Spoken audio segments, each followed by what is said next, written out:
আসসালামু আলাইকুম। ইসরায়েল যেমন আঘাত হানছে ইরানে, তেমনি ইরানও কিন্তু চরমভাবে আঘাত হেনেই চলেছে। সেই খবরে বলা হচ্ছে, আজকের যে সর্বশেষ খবর কিছুক্ষণ আগে গণমাধ্যমে প্রকাশিত হয়েছে, সেই খবরে বলা হচ্ছে জেরুজালেম এবং আসাদোদে আঘাত হানল ইরানি ক্ষেপণাস্ত্র।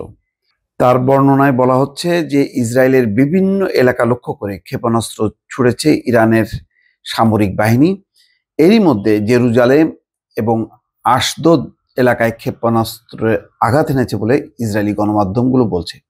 ইসরায়েলি স্বীকার করছে, যেখানে তারা কখনো স্বীকার করে না যে ইরান ভালোভাবে আঘাত হানে, কিন্তু সোশ্যাল মিডিয়াতে কিন্তু সেই আঘাতের চিত্রগুলো পাওয়া যায়। জনসাধারণ যে কিভাবে লুকোচ্ছে, কিভাবে নিজেদেরকে রক্ষা করার জন্য চিৎকার করছে, সেই খবরগুলো প্রকাশ হচ্ছে। সোমবার টাইমস অফ ইসরায়েল প্রতিবেদনে বলা হয়, ইসরায়েলের প্রতিরক্ষা বাহিনী জানিয়েছে কয়েক ধাপে ইরান থেকে প্রায় 15টি ক্ষেপণাস্ত্র ছোড়া হয়। এই ঘটনায় এখন পর্যন্ত কোনো হতাহতের খবর পাওয়া যায়নি, তবে বেশ কয়েকটি এলাকায় ক্ষেপণাস্ত্রের আঘাতের খবর পাওয়া গেছে। এর আগে ইরানের ব্যালিস্টিক ক্ষেপণাস্ত্র হামলার মধ্যে ইরান জুড়ে সাইরেন বাজতে থাকে। এ সময় নাগরিকদের আশ্রয় কেন্দ্রে যাওয়ার নির্দেশ দেওয়া হয়। টাইমস অফ ইসরায়েল বলেছে, দক্ষিণ ইসরায়েলের আশদোদ এলাকায় ব্যালিস্টিক ক্ষেপণাস্ত্রের আঘাতের খবর পেয়ে চিকিৎসা কর্মীরা উদ্ধার অভিযান শুরু করেছে। এছাড়া ইরান থেকে ছোড়া আরও একটি ক্ষেপণাস্ত্রের আঘাতের মধ্যে উত্তর ইসরায়েলে নতুন করে সাইরেন বেজে ওঠার খবর জানিয়েছে টাইমস অফ ইসরায়েল।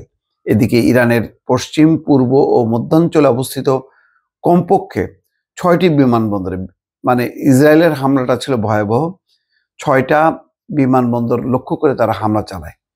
সোমবার ইসরায়েলের সামরিক বাহিনী হিব্রু ভাষায় এক্স অ্যাকাউন্টে প্রকাশিত এক বিবৃতিতে জানিয়েছে, দূরনিয়ন্ত্রিত যুদ্ধ বিমান 15টি ইরানি বিমান এবং হেলিকপ্টার ধ্বংস করেছে।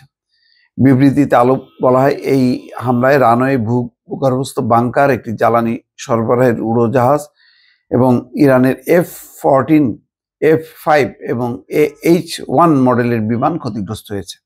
ইসরায়েলের সামরিক বাহিনী দাবি করেছে, বিমান বাহিনী এই বিমানবন্দরগুলো থেকে উড়ান পরিচালনার সক্ষমতা এবং ইরানি সেনাবাহিনীর বিমান শক্তির কার্যক্রম ব্যাহত করেছে। যদিও এখনো ইরানের পক্ষ থেকে এটার স্বীকৃতি দেওয়া হয়নি। ইসরায়েল সবসময় বাড়িয়ে বলছে, কিন্তু জেরুজালেম এবং আশদোদে যে আঘাত এনেছে ইরানের ক্ষেপণাস্ত্র, সেটি তারা স্বীকার করেছে।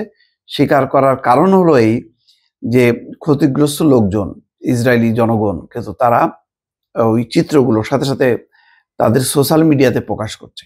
সেই চিত্রগুলো আবার গণমাধ্যমগুলো কাছে আসছে, তারা সেইগুলো বিশ্লেষণ করে প্রকাশ করছে। ফলে ইসরায়েল যে কোনো ঘটনা চেপে রাখতে পারছে বিষয়টা তাও না, সেই খবরগুলো ঠিকই প্রকাশ পাচ্ছে।